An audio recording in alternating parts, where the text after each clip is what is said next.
Good evening, everyone, and welcome. Okay, now I'm on. It's great to see so many people here at our meeting tonight. Wish we could fill all the seats that we have. Thank you again for being here.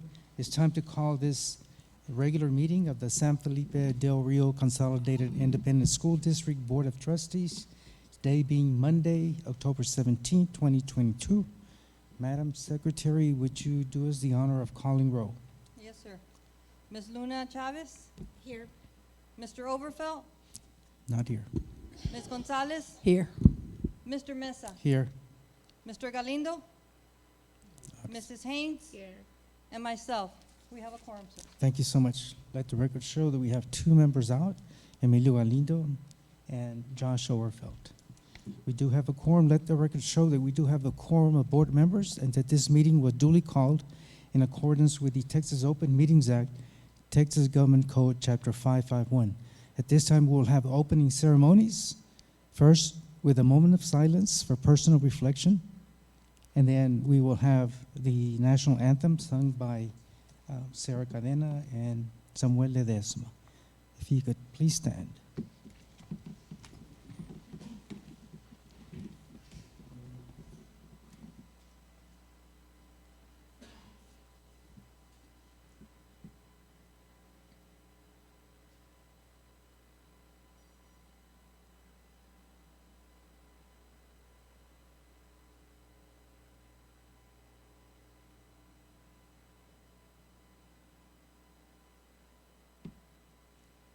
Thank you. At this time, we'll have the national anthem. Again, Sarah Cadena and Samuel Ledesma.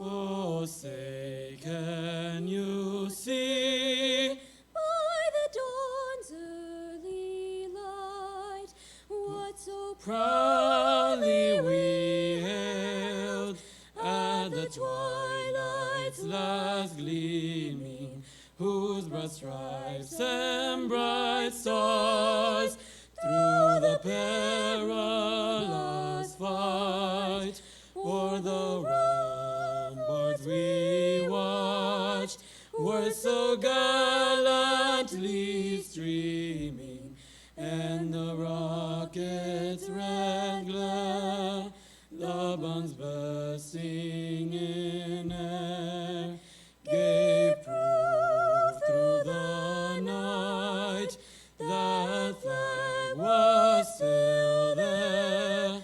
Oh, say does that star-spangled banner yet wave o'er the land of the free and the home of the brave.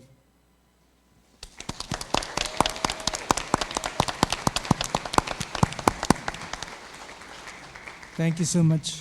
You may sit down.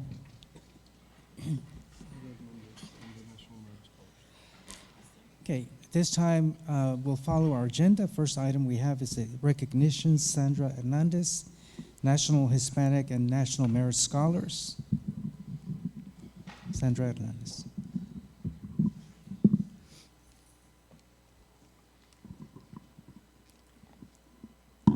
Good evening, Mr. Mesa, Dr. Rios, and members of the board. It is a great honor this evening to introduce and recognize our National Hispanic Merit Scholars and our National Merit Scholars. At this time, we're going to have our principals, Ms. Cindy Salas and Mr. Barrera, who will be providing and presenting the recognition awards to our recipients this evening. And I'd like to invite Dr. Salinas. She is the lead counselor at Del Rio High School, and she will be presenting the names of our recipients this evening.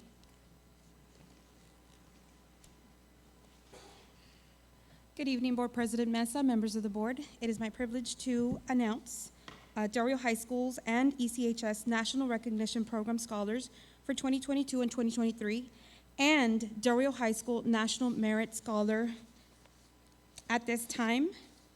Desiree N. Alderete is the daughter of Jessica Ortiz.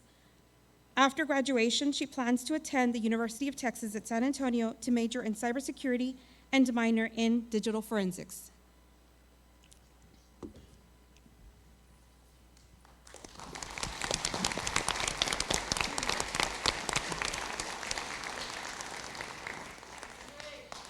Jordan Becker, daughter of Christina and Warren Becker. After graduation, she plans to attend the University of Pennsylvania and major in medicine. Her goal is to earn a doctorate and specialize in forensic pathology.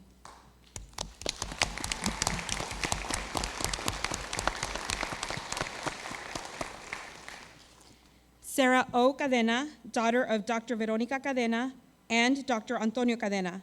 After graduation, she plans to attend Texas State University and major in music education. Her goal is to become a music teacher for high school students. She would also like to obtain a Doctor of Musical Arts degree and teach at the university level.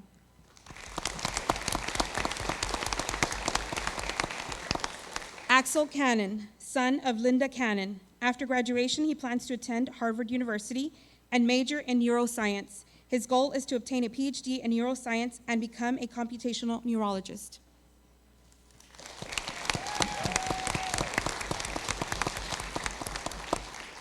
Christopher M. Cheney, son of Teresa and Sean Cheney.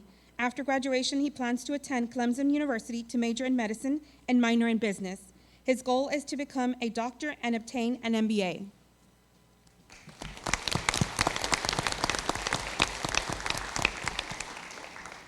Liliana R. Hajek, daughter of Rachel Hajek. After graduation, she plans to attend the U.S. Naval Academy and major in aerospace engineering.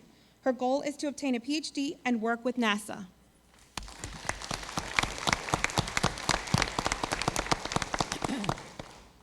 Samuel A. Ledesma, son of Samuel Ledesma and Amalia Ledesma.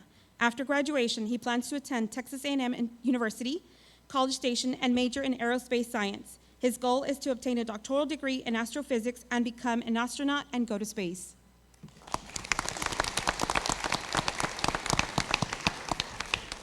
Amaris M. Leon, daughter of Brandy and Sergio Leon. After graduation, she plans to attend Texas A&M University and major in engineering. Her goal is to go to law school after university and become an intellectual property lawyer.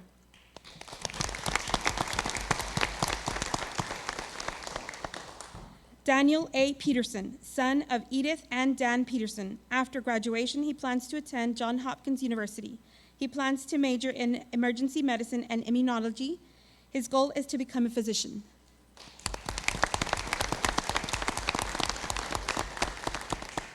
Hunter G. Quist, son of Teresa and Clark Velupek.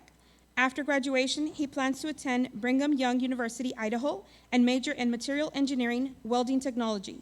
His goal is to obtain a master's degree in welding technology, become an SWI, and be a welding engineer.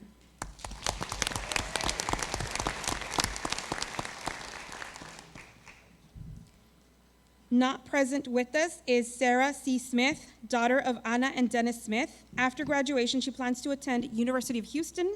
She plans to major in health. Her goal is to help as many people as she possibly can. Joshua J. Trevino, son of Judith Olivares Trevino and Jaime Trevino. After graduation, he plans to attend Texas A&M University and major in electrical engineering. His goal is to obtain a master's degree in electrical engineering.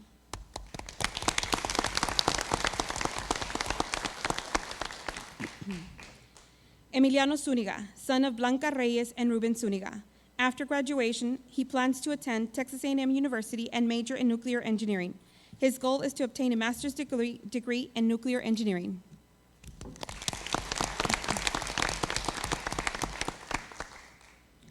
Our National Merit Scholar for 22-23 is Jacob P. Moss, son of Dora Moss and Michael Moss. After graduation, he plans to attend Texas A&M to major in architecture. His goal is to obtain a bachelor's degree, possibly master's degree, and work with well-established architectural firm.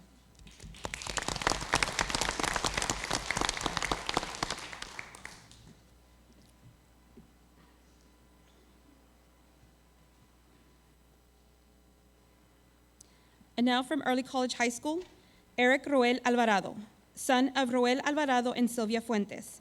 After graduation, he plans to attend St. Philip's College to major in aviation maintenance and Texas A&M San Antonio to major in business administration.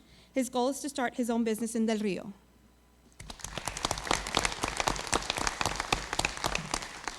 Andrea Carolina Berain, daughter of Homero and Carolina Berain.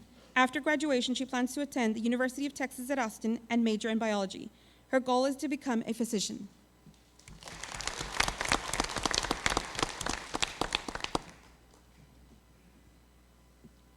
Rachel Catherine de la Mota, daughter of Elizabeth and Jacques de la Mota. After graduation, she plans to attend Baylor University and major in music education and flute performance. Her goal is to obtain a Doctor of Musical Arts degree and specialize in teaching flute.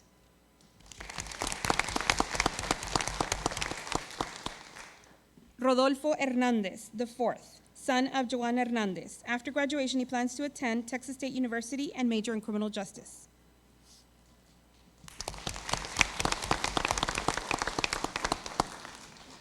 Trinity Danielle Martinez, daughter of Betsy Guevara and Ruben Martinez. After graduation, she plans to attend Rice University and major in biochemistry.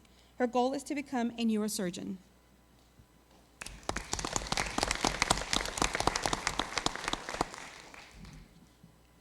Samantha Belen Mata, daughter of Gloria and Antonio Mata. After graduation, she plans to attend Baylor College of Medicine and major in nursing. Her goal is to become a nurse anesthesiast.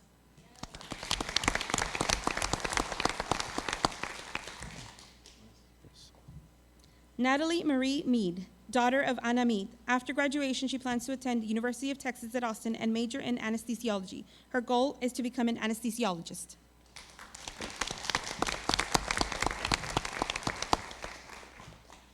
Andres Antonio Palacios, son of Leslie and Jose Palacios. After graduation, he plans to join the United States Air Force and become a member of the Air Force Special Warfare Pararescue Specialist.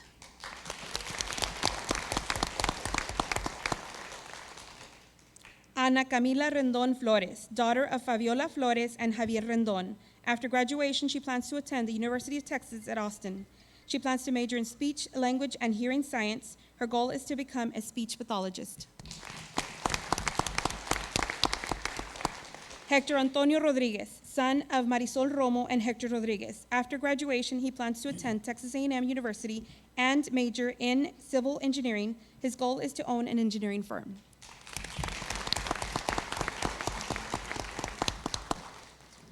Alexis Marie Segura, daughter of Antonio and Janice Segura. After graduation, she plans to attend the University of Texas at Austin and major in criminal justice. Her goal is to become a criminal lawyer. Juan Vera, son of Claudia Vera. After graduation, he plans to attend the University of Texas at Austin and major in computer science. His goal is to pursue a career in cybersecurity or video game programming.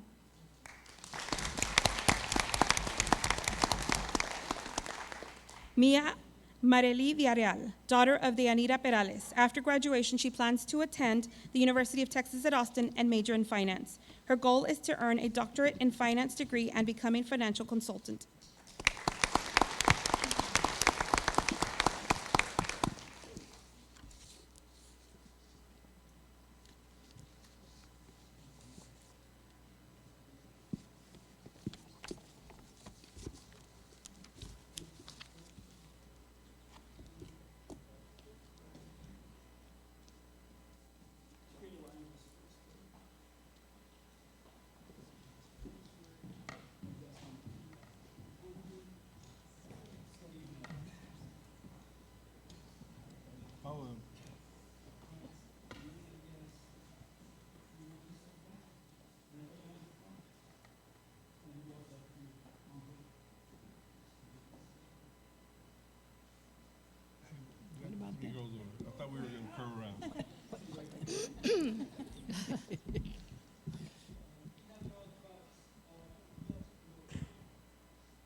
On behalf of the entire board, I want to congratulate each and every one of your students, your sons and daughters that have received this special recognition. I'm starting my 17th year on the board, and I've never seen so many recognitions for National Hispanic Scholars and Merit Scholars, which means that they've been doing a great job, and it also tells a lot about our district. Again, the dedication that these students have towards education, and of course, there's got to be great parents supporting these students in their endeavors. So on behalf of the board, I want to thank each and every one of you. I think they've earned a steak dinner somewhere. Maybe not on a Monday, but it just makes all of us so proud of the work that, again, our teachers, our sponsors, our students, and our parents, again, for receiving this very high recognition. Again, congratulations.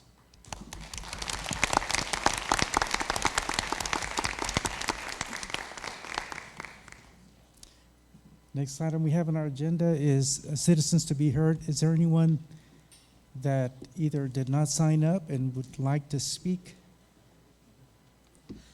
See no one? Then we'll go on with our next item, which is reports number 8. Yeah, okay.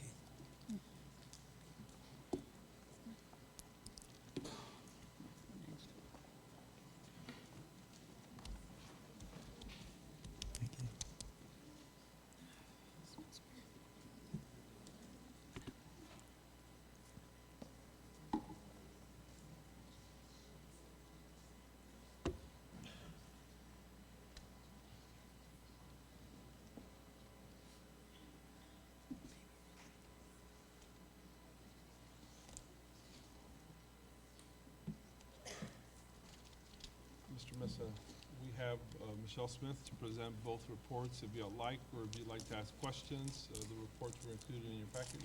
Okay, item 8A is term 1, attendance and discipline reports. And I think all of us have seen that item in our agenda, in our book. Any observations from board members?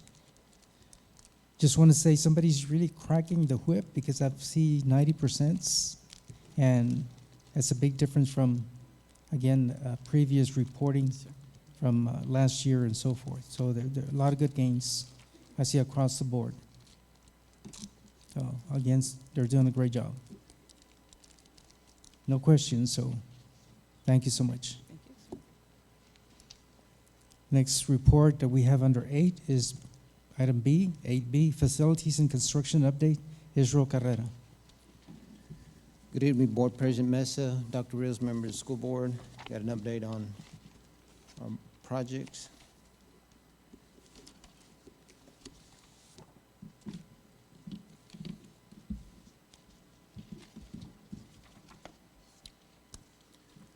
We'll be reviewing the Ceniza Hills Elementary, the Buena Vista parking lot, and the roofing contract. For the Ceniza Hills Elementary campus, the exterior sheathing has been completed. The interior framing approximately 99% complete. Roofing to begin this week. Hopefully they'll start tomorrow if the rain subsides. Electric, plumbing, and HVAC continue progress. And also on, you can't see it too well on this, but on the sides, on both sides in the back and in the principal's area, they have installed windows also.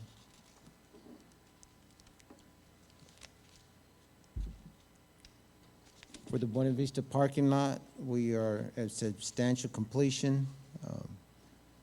We still got some minor landscaping to do, and that's what we have left of the Buena Vista parking lot. And then the roofing, we got a call last week that they have the materials in to finish up the project here at SPC and San Felipe Memorial Middle School. Any questions? I was commenting to Dr. Rios that it's so sad that those trees had to go from Buena Vista great trees that we have there. Yes, sir. But I know that we need the space for additional parking. Yes, sir. Now, just Anyone else? go over the work Okay. order real Go on quick. to maintenance. For the maintenance department, on the 0 to 15, we're at 92.3. At the 16 to 30 days, we're at 76.3. At the 31 to 60, we're at 33.7. And the 61 to 90, we're at 24.4. Then the 90, we're at 0. For technology, at 0 to 15, they're at 97.3. 16 to 30, we're at 84.2. 31 to 60 is 74.3. 61 to 90, we're at 12.5, and 90 plus days is at 0. Then for transportation, 0 to 15, we're at 93.3. 16 to 30, we're at 55%. At 31 to 60 days is 27.3. And 61 to 90 days, we're at 22.2. And then 90 plus days is 0%. Any questions? Questions, board members? Just one, all the computer labs at the campus, are they all in operation? I believe they're all in operation. I think we still have some class sets that we need to go, but I believe all the labs are complete. Dr. Rios? There is one issue, Board President Mesa. We purchased mobile labs for every single classroom, and in the older buildings, particularly at the freshman campus, they don't have the electrical load to support all of the computers at once. However, the board did approve for a contract, and Mr. Carrera's team has already secured the services, and all this will be updated over Thanksgiving to provide a better load to be able to sustain all the laptops all at once. So it'll be done, they can continue with their instruction, and obviously we'll be ready for testing. Okay. And Dr. Rios, just a reminder that, you know, we'd like to have kind of a quarterly report on usage, computer labs, especially at the campus. Yes, sir, I'm gonna begin with part of it today. Okay, all right. Okay, any other questions? Thank you, sir. Thank you. Next item we have is item 8C, Texas Child Health Access Through Telemedicine Program Update, Sandra Hernandez.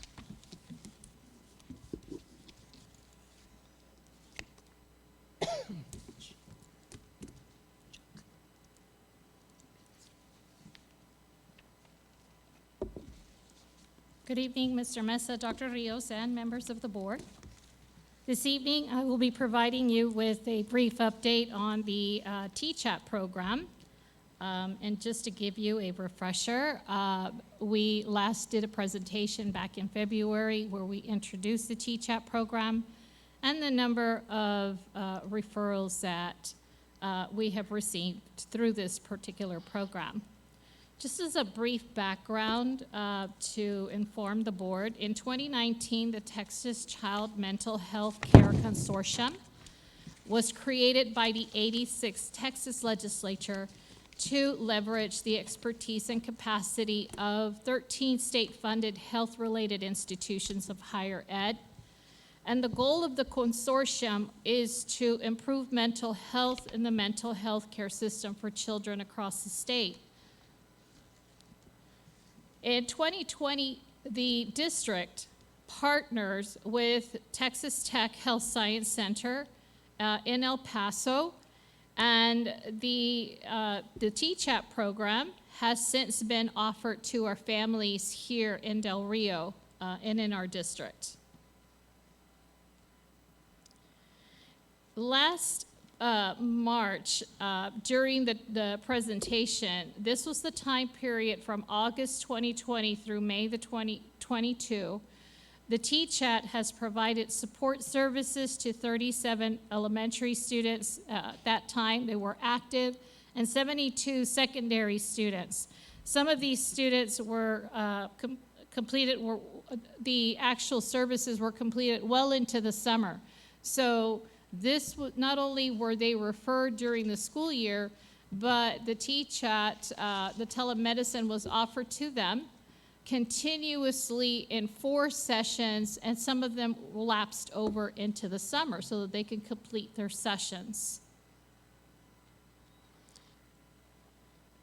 As an update for up to this point, where we are, just to give you an idea, there are a total of 73 active cases and 124 closed cases at the elementary level. And here you see them broken down by campus, the number of active cases that Texas Tech Health Science Center is currently working with our students and by their campus, and the number that are active, and the number that are closed by campus. For, as you see here, a total of 73 at the elementary level are active, and 124 are now closed. Cases are closed. At the secondary level, and here I've separated the middle school and the high school level and also SGLC, you'll see here there are a total of 117 active cases currently and 184 closed cases at the secondary level.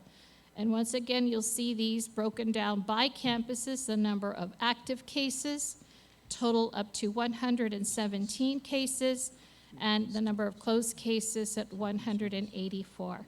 I will tell you that there has been an increase of the number of cases since the start of the school year. One of the goals of the strategic plan is to be able to inform our families, to provide more information to our campuses and on the referral process, to be able to offer those services, and certainly we have done that. So we've seen more of a response and a positive response from our schools across the board, and certainly the number of cases have gone up. One of the other changes that has come about through the changes in the Texas legislature, the T-Chat program, the telemedicine program, initially had proposed a number of 4 sessions per child that they would offer to their families free of charge. Beginning this school year, each child who is referred to the T-Chat program can receive up to 12 sessions free of charge, which is certainly of great help to families who would continue to receive the services and the support and extend the number of services to each child on a case-by-case basis. So that is a positive note. The other positive note is Dr. Hannah Garza, who has been working with us, has moved up on the ranks and is now leading the area and of responsibility in telemedicine. And they have hired 2 more clinical case workers, particularly for our area because of the number of cases that we have and the increased number of cases. So that's a good thing. And of course, this is all funded by the state. There's no charge to the schools and no charge to the family. So we're certainly moving in the positive direction to provide great support for mental health services for our students at each of these levels. Are there any questions that we have from the board? Becky? Not at the moment.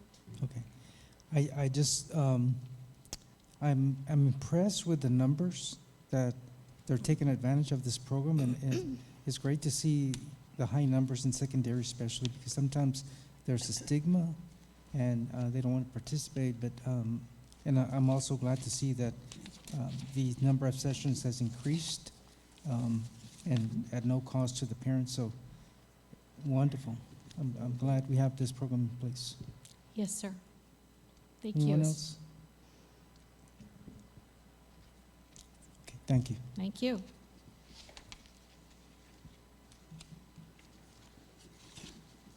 Next item we have is item 8D, health plan update. Idea Garcia. Good evening, President Mesa, Dr. Rios, members of the board. With us tonight, we have Mr. Coldaway from Brown & Brown, who will give us an update on our health insurance plan. Good evening, everyone. It's good to see you again. Thank you for having me. I want to do a quick review of kind of where we've been, and then we'll give you the results for this year. So about a year ago, we showed you a slide similar to this one, which showed a very steep upward trend in terms of the overall health plan cost, and proposed some solutions to remedy that. And so what you see on the far right column is where we are year to date, January through September, and our cost on a per employee per month basis, and that's kind of how we track it. So we went from $869 per employee per month in total cost. So year to date, we're at $768, something in that order. So that's a really nice decrease, and I'm giving you the good part first. And let's talk about how we got there. We said we were going to implement about 4 different solutions. One is that we were going to pay providers, hospitals, doctors somewhat differently through a program that's broadly called value-based pricing. And value-based pricing can mean a lot of different things, but in your case, what we've implemented is a relatively narrow PPO network, which incorporates Methodist hospitals and Christus hospitals in San Antonio, numbers of physicians there. We implemented a direct contract with your local hospital. So we have a one-on-one, school district has a contract directly with the hospital that's very favorable to the district in terms of cost. We implemented a program that's branded KPP free, but it's essentially medical providers who have kind of opted out of the insurance system, and they take cash. But in exchange for getting paid quickly and getting paid exactly what they ask, their pricing is very, very good. And so we offer those type of providers to your employees at 0 out-of-pocket cost. And the fourth thing we did was implement a transparent pharmacy benefit manager. So the PBM, or pharmacy benefit manager, is that entity that manages the prescription drug program. And if you recall, when we last spoke, we talked about all the different issues with how PBMs work and how they make money. And what we wanted was a PBM that eschewed all of those revenue streams and was transparent in terms of pricing. And what I'm going to show you in a moment is that that's been very, very effective in terms of our cost.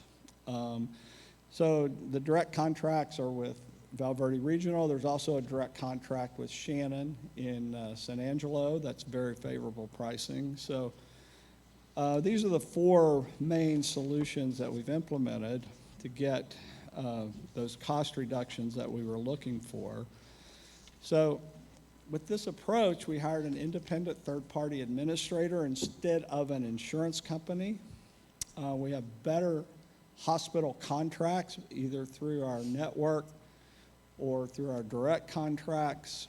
We're doing reference-based pricing on any other hospital or provider that's not associated with any of that. Reference-based pricing, as you might recall, is paying a provider, a physician or a hospital, a percentage bonus on top of what Medicare would otherwise pay them, as opposed to the network discount, where there's what I would think is a ridiculous bill charge, and then we get some discount off of that. We are doing a more cost-plus approach, and that does save a lot of money. And then the transparent pharmacy benefit manager, and along with some specialty drug programs through them. So these are the strategies, these are the tactics that we're using to help bend that cost curve. So these are the vendors that we implemented in January of 2022. Our third-party administrator is a group called the Kempton Group out of Oklahoma City. Our stop-loss carrier is now U.S. Fire. Our network options are Healthcare Highways. We have, again, our direct contracts, and then our KPP-free program, which is our cash pay providers. And our PBM is a company called Southern Scripts. So these are the folks we're working with on a day-to-day basis, whereas previously it was just a bundled program through Aetna. And they called all the shots. This way we get to pick and choose who we want to work with, how we want to do it. Now, we knew going into this program there would be challenges to it. These are largely resolved at this point, 9 months in, but we knew it wasn't going to be all fairies and rainbows. There are challenges. The biggest ones are there are physicians who simply don't recognize, they don't understand what we're doing. We're generally able to resolve those. We did have one instance where Baptist Hospital in San Antonio just didn't want to do the surgery under the circumstances that we had. We were able to resolve that quickly. The patient had their surgery at Methodist Hospital. It was no problem. We've done some single case agreements at MD Anderson in Houston. That's common. If a patient needs to go to MD Anderson, they're not in any of our networks, we do a single agreement with them for that patient, and those are pretty easy to do. We also knew that anytime we change a pharmacy benefit manager, there's going to be some challenges with folks having to do a prior authorization that maybe they had done under the old circumstance or the old PBM. And there's always going to be some differences in terms of the formulary, the drugs that are covered or not covered. That is true regardless of who we changed to or how we did it, but those are largely resolved at this point. So, we'll still get one of these things crop up from time to time, but it's not widespread at this point.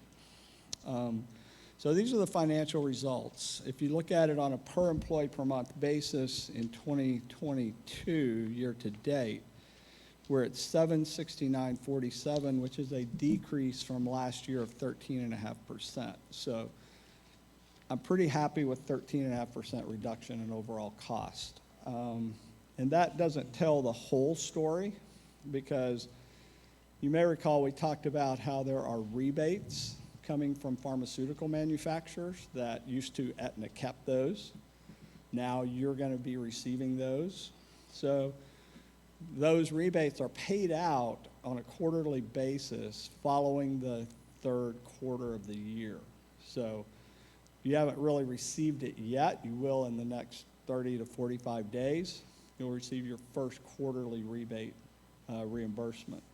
So earned total through the first 9 months, we're estimating to be $450,000 to $500,000. So that's a revenue. You won't get all of that at once. You'll get the first quarter of that, or maybe $150,000 in the next few weeks.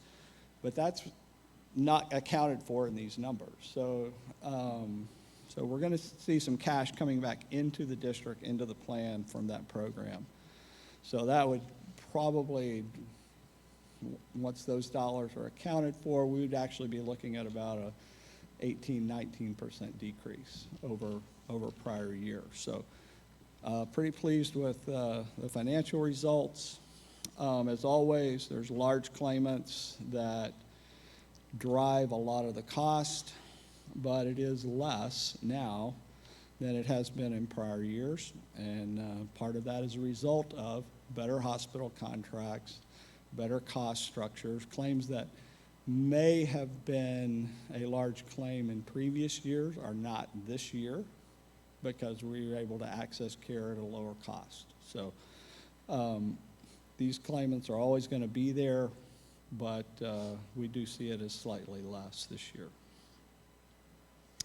So when we talk about plan funding, there's two sides of every equation, right? There's the dollars coming into the plan, which are contributions from the district and from the employees for their dependents. That's the revenue side. And then there's the cost side, which is what we've been discussing. So this year to date, we are about $280,000 negative, meaning we've spent more money than dollars have come in. A couple of reasons that's not overly concerning to me. First of all, I know that the plan has adequate balances. So you're holding balances in your health plan that are more than adequate to cover the expenses. I know there's some revenue coming in from the PBM rebates. So this is not a concerning thing to me. We also know that claims are typically higher in the summer. And we did see that this year as well. As your staff is off work, they go get procedures done, and we see higher claims during the summertime. So I do expect claims to kind of start tailing off a bit for the balance of the year. So this next slide is the part I'm most pleased about. Excuse me. So going into this, we had two different goals. We wanted to lower the overall cost of the plan. Secondly, we also wanted to lower the cost to the employees and their families when they actually use the plan, okay? Because we recognize that cost is a barrier to folks getting the care that they need. We wanted to present opportunities, programs that would allow them to reduce that cost. So first one of those is through our direct contract with the local hospital. As a part of that contract is they give us better pricing. We waive all employee responsibility when they utilize Val Verde Regional Medical Center and the physicians that are part of it. So to date, and there's also some lab, the Quest labs that we have direct contracts with. So between those two things, there have been 10,325 claims paid this year to those entities, for which your employees have paid zero out of pocket. So that's a huge win in my mind. It's also a win for the hospital. I have regular conversations with a consultant for the hospital. They're pleased with how it's going, and I think it's a win-win for all parties. The second opportunity is what we branded, or what we call KPP free. These are those cash pay providers. It's a growing number of things, but it includes things like outpatient surgeries, imaging for MRIs, CAT scans. It includes durable medical equipment, which is not just wheelchairs and walkers, but it's insulin pumps and all kinds of equipment that people actually need. So year to date, there have been 295 procedures that your employees have accessed through this program where they have paid exactly zero for one of those things. It could be a surgery, it could be an MRI, it could be a CAT scan, it could be any one of a number of things. I know we had at least one cataract removal. We have a cataract surgeon as part of that. Those procedures have saved the district approximately $476,000 over what the district would have paid had they gone elsewhere, outside of this program. So not only is it a substantial savings to the district, but it's a substantial savings to those employees who are taking advantage of it. And I also note that that includes 5 bariatric procedures, 5 bariatric surgeries, which, if you're not familiar with that term, it's the weight loss surgery that people do, a gastric sleeve, or there's a number of different procedures. Bariatric surgeries were not covered ever prior to January 1 of 22. And we were able to do that and recommended doing that because through our KPP-free program, we have a bariatric surgery group in San Antonio that does great work, but also is reasonably priced. So included that benefit, and you've had 5 members take advantage of that so far. There are others in that process to get that procedure done. Took a look at what folks are spending on their pharmacy. We've filled 23,500 prescriptions so far this year, and total member responsibility, meaning their copays, have been about 41,000. That's an average of $1.75 per prescription. So employees have opportunity to get care at very low or no cost, and we're pleased with that. And we're still starting to bend that cost curve for the district. So that's what I have for you this evening. I'm happy to answer any questions that you may have. Well, there's a couple of things that look great. The patients that are paying on their own and ask for reimbursement are getting paid on time, and we haven't heard any complaints, so that's good. The other part is we have some money coming back, and then our costs so far look good. Yes, sir. I think the strategies that you utilize, it seems to be working. My question is, are we going to be seeing any of the pharmaceutical costs coming down as far as, let's say, insulin, for example? What has happened with some of the changes in cost, either by current administration, legislation? Yeah. Are we going to see any of that this current year? No, sir, because what they didn't mandate was that the actual cost of the drug goes down. What they are changing through Medicare is the patient responsibility for those drugs. That just means the government is paying more. So there's no legislation, no regulation that is actually lowering the cost of the drugs for either Medicare or commercial plans at this point. All they're doing is the government's paying more so that the Medicare beneficiary pays less. Okay. Anyone else? Yes, Ms. Webb. I just want to say thank you for working with our district, but I also want to recognize our health department here in the district, Ray Garcia and Aide, for communicating with you and keeping us informed of everything that's going on. But thank you for the presentation. Yes, thank you, Ms. Webb, and I 100% agree. This program would not work without your team on the ground here who are explaining things and helping your employees to fully utilize the program. 100% agree with that. Thank you so much. We appreciate your presentation tonight, and again, we'd like to continue providing our employees with the best insurance that we can, and that we are able to budget with the costs, going from one end to the other, from one year to the next. And so we appreciate you giving us an update. Thank you, Mr. Mesa. Thank you.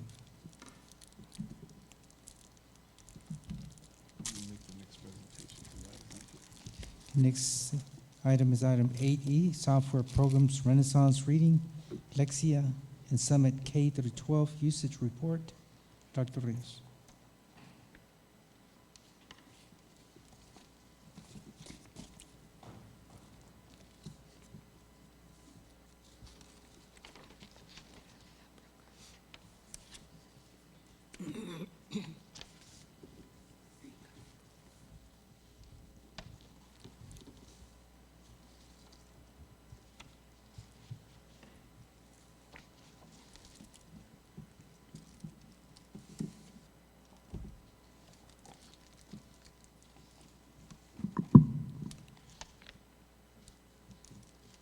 Mr. Mesa, members of the board, in a previous board meeting, administration was asked to provide updates to the board on the main software programs that the district purchases to make sure that they are being used at the campuses.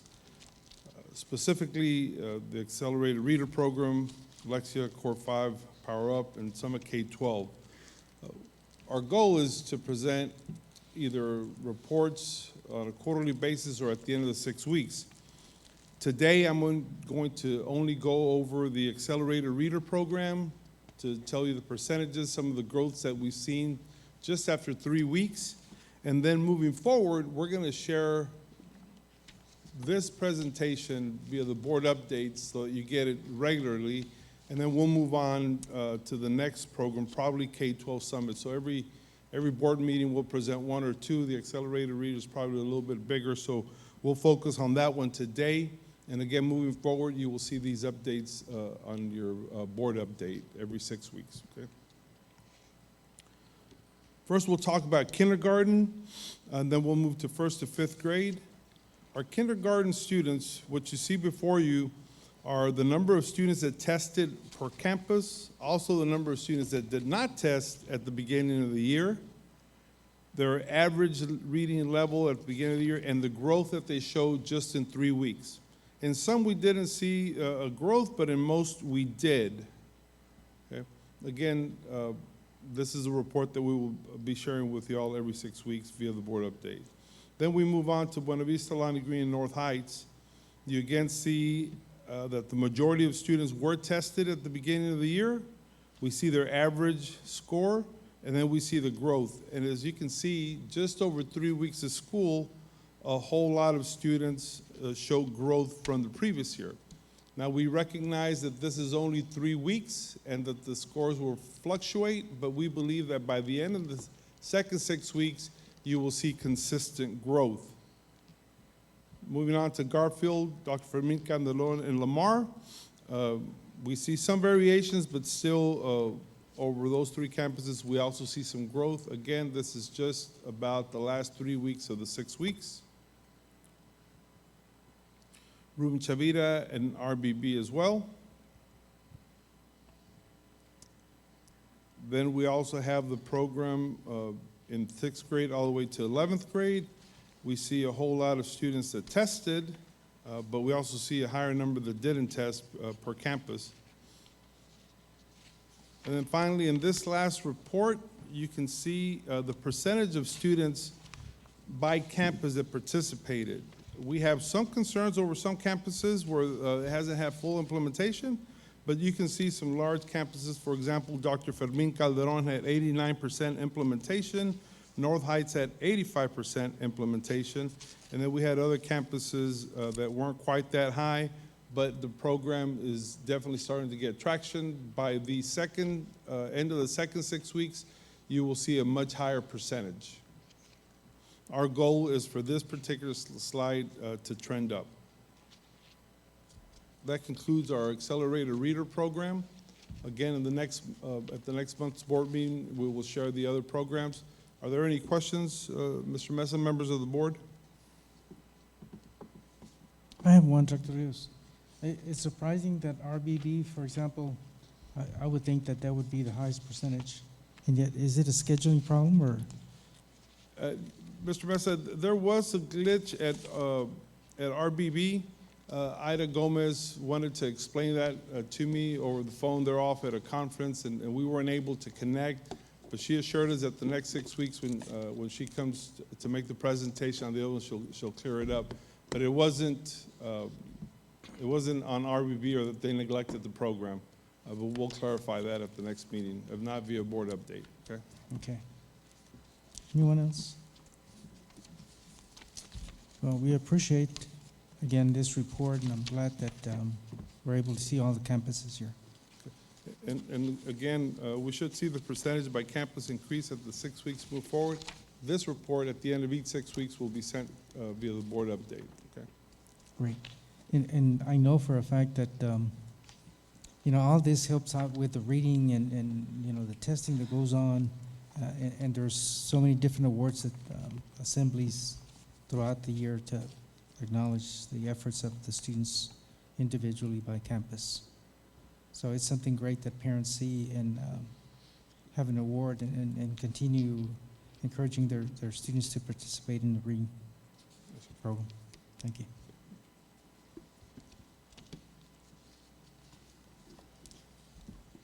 We're down to item number 9, consent agenda. Again, one action will approve all items on the consent agenda.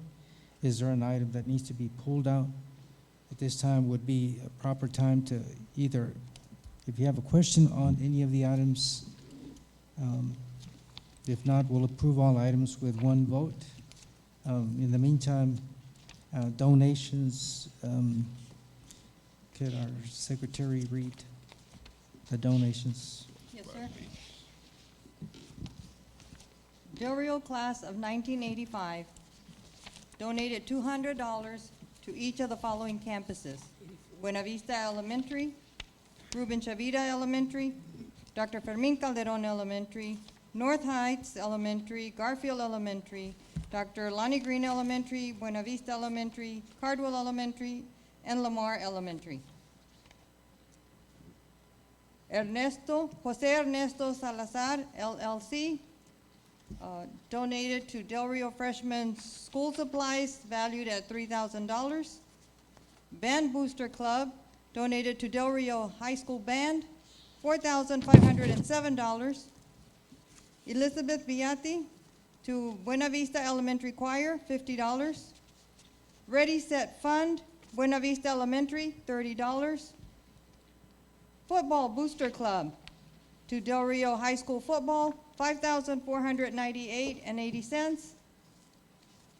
BSN Sports to Del Rio High School Volleyball, $300. The Spot and Pro Shop to Lamar Elementary, $150. Chick-fil-A to Buena Vista Elementary, $658.50. Also, from Chick-fil-A to Lamar Elementary, $340. And to Dr. Lonnie Green, $369. And Dr. Fermin Calderon, $120. Orange Design donated to Blended Academy, Future Leaders of Blended Academy, $50. Mr. Geddes donated to Dr. Lonnie Green Elementary, $436.08. And then non-monetary donations from Underterra LLC to Del Rio Middle School, 25 clear heavy-duty backpacks and 2 clear backpacks valued at $301.95. Cynthia Olivo to Del Rio Middle School, 3 clear backpacks valued at $48.69. Walmart donated 2 cartons of school supplies and 1/2 carton of pens and journals to North Heights Elementary. One is valued at $1,160.45, and the other was valued at $275. Walmart also donated 1 pallet of backpacks to the Federal Programs Department, valued at $4,000. Chinto Super Tacos donated to Early College 30 breakfast tacos, valued at $75. El Palenque Restaurant donated 30 breakfast tacos to Early College High School, valued at $67.50. And Speedy G's Lucky Dog Cafe and Grill donated 30 breakfast tacos to Early College High School, valued at $150. Border Federal Credit Union donated 10 clear drawstring bags with notebook, pen, and pencils to Del Rio Middle School, valued at $100. The following people donated $5 each towards a $25 Visa gift card to Del Rio Middle School Del Rio Cares Art Contest, and they are Annette Gertie, Alex Menchaca, Diamantina Perez, Edith Ibarra, Olga Torres Aldua. And Star Care Training donated 1 boy and 1 girl bike and helmet to Irene Cardwell Elementary, valued at $225. Thank you, sir. Thank you very much. As always, we appreciate all the donations made to different programs or individuals, and we acknowledge again the programs or individuals, businesses that contribute to our district. Again, thank you for donating. This time, does anyone have a question on the consent agenda? Anything that needs to be? No. Okay. If not, I'll entertain a motion for approval. Motion made by Diana Gonzalez, seconded by Becky Chavez. All those in favor? Okay, unanimous. Bless you. Bless you. We have 5 votes affirmative. Again, we have approved the consent agenda. At this time, we will go on to administration. First item we have under administration is consideration to approve the adoption of the 2022-2023 superintendent evaluation that appears on page 195 rather. The calendar is provided. There's a front sheet, and then you'll see the calendar.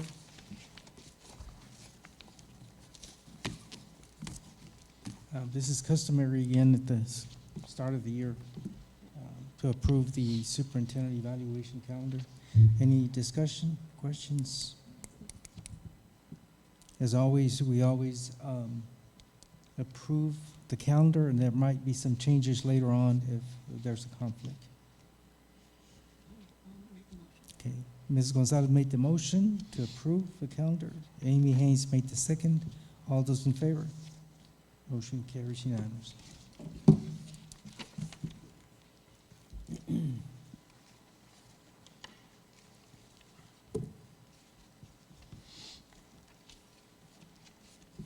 Next item we have is Human Resources.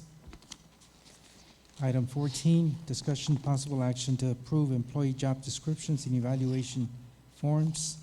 Aide Garcia. Good evening again, President Mesa, Dr. Rios, members of the board. In your packet, you'll find 4 job descriptions. 3 of them, the educational diagnostician is just an update, as well as the art facilitator and art clerk. We're just changing the report to the supervisor. And then there is a new job description, which is child nutrition coordinator. This position would be funded through the food service budget. Any questions on those job descriptions? Is this child nutrition coordinator, is this something mandated? Dr. Rios? No, Mr. Mesa, in visiting with Amy Childers, our Chief Financial Officer, visiting with the ladies from the cafeteria, there are a lot of work orders and a lot of inspections that we need to keep a handle on so that a lot of the equipment is ordered more readily, the repairs are made more readily, and we need somebody. It says child nutrition coordinator, but it's more of almost of a maintenance and facility coordinator, just to make sure that the repairs happen on time, and if we can't do them, we contract out to do them so that we don't have any of those issues.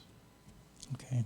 I thought, the reason I asked is because my understanding is this year we don't have any more 100% free lunches, Dr. Rios? We still have 100% free lunches in pre-K through, I believe, all the way through 8th grade, and that's breakfast and lunch. I wish Amy was here so she can correct me.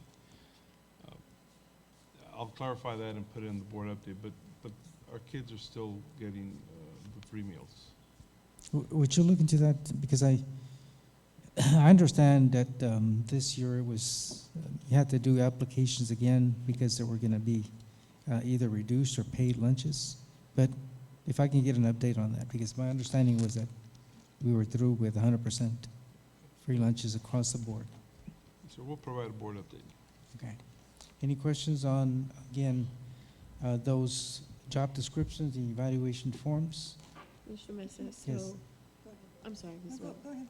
Amy? So are you gonna, the name change on the coordinator, are you gonna switch it up, or No, you're gonna leave it as is? yeah, for the, just so it meshes with our pay scale that she's gonna talk about, the pay grades. Okay. Anyone else? Well, I was Ms. Wood? gonna ask the similar question that Amy just asked. On here at general duties, it says oversees and monitors the summer food service program, so I guess that would fall under the child nutrition coordinator. That was my only question. Are we also going to be addressing nutrition for students on the campuses, or just? No, just the logistics, ma'am. Okay. The dietitian and the SFE personnel will continue to do that. So we're okay? Okay, recommendation, please. Yes, sir. It is a recommendation of administration that the Board of Trustees approve the employee job descriptions and evaluation forms as presented. You've heard the recommendation. Is there a motion for approval? Motion made by Ms. Gonzalez, seconded by Amy Haynes. All those in favor? Unanimous by 5 votes. Motion is approved. Next item we have is item 14B, consideration to approve the updated 2022-2023 district compensation plans. Aide Garcia. Yeah, next to your computer, we left an updated copy of the administration professional pay plan that we're recommending tonight. In the board packet, we had already included the coordinator for child nutrition. This would be on the administrator professional pay plan, pay grade 1 for 241 days. That's the only change to the administration professional pay plan. In your board packet, we had included a extra duty pay for student growth testing for the teacher incentive allotment, and we would be hiring retired educators, and the rate for that would be $25. And today, we included 2 additional part-time temporary pay. These are for a curriculum coordinator, which would be $50 an hour, and a curriculum specialist for $25 an hour.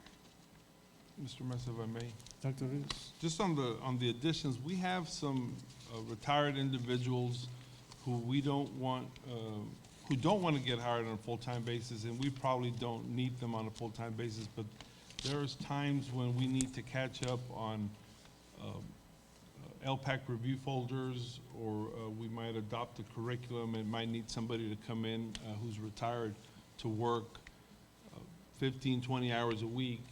And it's difficult because of the job that they're going to do to compensate them to $25 an hour, because they're more on the administrative level. So we want the opportunity to be able to recruit them to come in and help us with some of those duties, and help us stay up to date with all of the reviews that need to happen. So, Dr. Rios, that would include the GT testing? No, sir. The GT testing is paid on a per test basis, and that would not fall under this. We're just talking about people that would specifically come in and work for the director of special education or the director of bilingual ed. And I know that we are actively trying to recruit a couple of people to help us catch up on some work. Okay. Anyone else have a question? Becky? I don't know, the question, I guess, would be like hiring for special ed. How long is that? Is it throughout the year? Is it just a particular time of the year that they do the testing? Yeah, well, in all fairness, the people for special ed, you all already approved earlier, which was some diagnosticians. Yes. But those are on a per test basis also, just like the GT. What the help that we're trying to get specifically right now is for bilingual, to help with some of the LPAC reviews and the folder audits, to make sure that all that is in order. And again, it would just be seasonal. Season. Just to make sure that we're caught up and compliant. Okay. Okay. Yeah. Anyone else? Okay, recommendation, please. It is the recommendation of the administration that the Board of Trustees approve the updated 2020-2023 district compensation plan as presented. Heard the recommendation from administration. I'll entertain a motion. Becky Chavez made the motion, second by Mrs. Webb. All those in favor? Motion is unanimous by 5 votes. Next item, we have 14C, consideration to approve the submission of the 2022-2023 request for maximum class size waiver exemption to TA. We've already done this before, but this is in addition to. Aide Garcia. Yes, sir, you are correct. We had another survey that we conducted on classroom sizes. And as you are aware, any class that is over 22, we have to submit a waiver to TEA. So we submitted that audit was on October the 5th. And we identified 2 additional classes with enrollment higher than 22. One of them is at North Heights Elementary, 4th grade, and the ratio is 23-1. And the other one is at Bobby Barrera Elementary. It's a kinder class with 23-1. Is this the first time that we have one at RBB? No, we had one last. We had one? Mhm. Okay. So everyone understands this is in addition to the ones we've already done before. Right. Any questions? If not, recommendation, please. Yes, sir. It is the recommendation of the administration that the Board of Trustees approve the submission of the 2022-2023 request for maximum class size waiver exception to TA and compliance plan as presented. Thank you very much. I'll entertain a motion for approval. Ms. Gonzalez, seconded by Mrs. Webb. All those in favor? Motion carries unanimously. Thank you very much. Thank you. The time is 7:13 p.m. We're going to go into closed session permitted by Section 551.074 of the Texas Education Code and 551.071.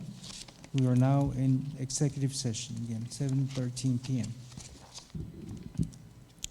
Okay, the time is 8:36 p.m. We're now going to reconvene into open session. No action was taken in executive session. We're down to item 18A, consideration to approve the personnel report to include the following: new hires, district vacancies, retirements, resignations. Aide Garcia. President Mesa, Dr. Rios, members of the board, it is the recommendation of administration that the Board of Trustees approve the resignations, vacancies, and following new hires. Anna Marie Sampson, Buena Vista Elementary, 2nd grade teacher, effective August 1st, 2022. Roberta Hernandez, Lamar Elementary, special education teacher.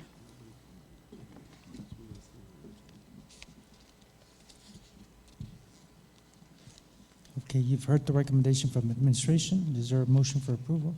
Motion made by Mrs. Webb, seconded by Amy Haynes. All those in favor? Motion carries unanimously. Item 18B, consideration to approve salary adjustment. Aide Garcia. Yes, sir. It is the recommendation of administration that the Board of Trustees approve the salary adjustments as discussed in closed session. Heard the recommendation. Is there a motion for approval? Becky Chavez.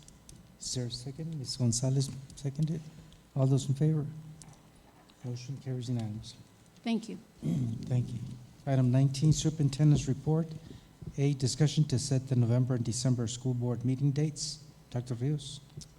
Mr. Mesa, members of the board, the third Monday, both in November and December, fall on Mondays when the school is on holiday.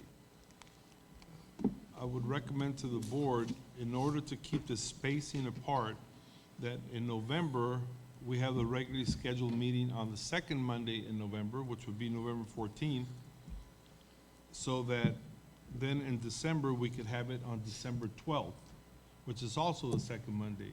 This would ensure that we have meetings almost 30 days apart, and that no personnel has to come in and work on a holiday, especially after a weekend has elapsed since we started the holiday break. Okay. Questions? Everybody okay with that? Okay, if that's okay, then on this next board update, we'll indicate when the November meeting will be. Again, November, it'll be on November 14th, and in December, it'll be December 12th. Okay. As we're noting, writing that down. Now, having said that, Mr. Mesa, we very possibly might have to have a special call meeting in November to adopt the budget audit. I will try to schedule that via Zoom, since that will be the only item on the agenda. I'll also recommend that they consider holding off until November 14th, since it's going to be earlier. But we'll resolve that this week, if not next week, and then also update the board. Okay. And item 19B, Team of 8 meeting will take place on October 26th. Yes, Mr. Mesa, we have thought about having the meeting on October 25th. Unfortunately, that did not work it was more of a conflict for board members on the 25th than it was on the 26th. So we are going to stay with the original planned date. I would remind the board that in this week's update, we did link a survey that'll just inform the facilitators. It's your perceptions of the current goals and see which one you think needs changing, and any feedback that you want to give. I would encourage each one of you to take time, and because it's anonymous, we're not going to know if you complete it or not. We're just going to know that, you know, 1 of the 8 or 3 of the 8 or all 8 completed it. So thank you for those of you that have already completed it. I saw it. Okay. Any questions? There being no other items on the agenda, is there a motion to adjourn? Motion made by Amy Haynes, seconded by Mrs. Webb. All those in favor? Thank you very much. We are adjourned.